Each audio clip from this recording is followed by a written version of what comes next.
రేపు ఢిల్లీలో ఇండీ కూటమి అత్యవసర సమావేశం జరగనుంది.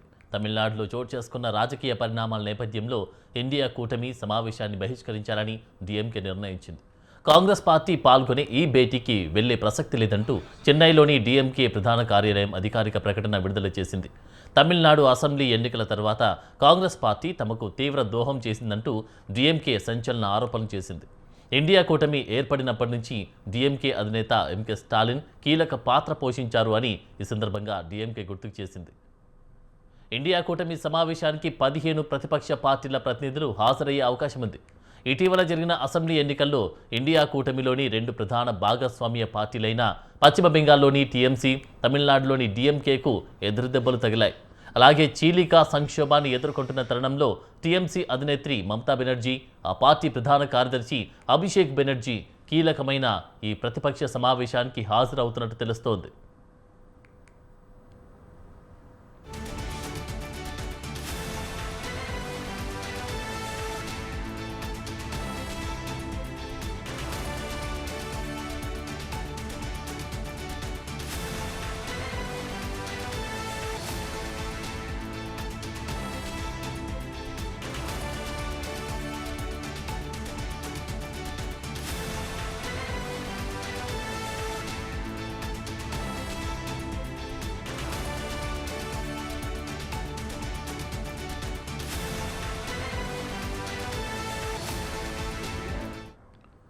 రేపు ఢిల్లీలో ఇండియా కూటమి అత్యవసర సమావేశం జరగనుంది. తమిళనాడులో చోటు చేసుకున్న రాజకీయ పరిణామాల నేపథ్యంలో ఇండియా కూటమి సమావేశాన్ని బహిష్కరించాలని డీఎంకే నిర్ణయించింది. కాంగ్రెస్ పార్టీ పాల్గొనే ఈ భేటీకి వెళ్లే ప్రసక్తి లేదంటూ చెన్నైలోని డీఎంకే ప్రధాన కార్యాలయం అధికారిక ప్రకటన విడుదల చేసింది.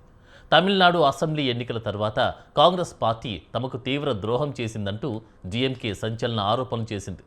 ఇండియా కూటమి ఏర్పడినప్పటి నుంచి డీఎంకే అధినేత ఎంకే స్టాలిన్ కీలక పాత్ర పోషించారని ఈ సందర్భంగా డీఎంకే గుర్తుకు చేసింది. ఇండియా కూటమి సమావేశానికి 15 ప్రతిపక్ష పార్టీల ప్రతినిధులు హాజరయ్యే అవకాశం ఉంది.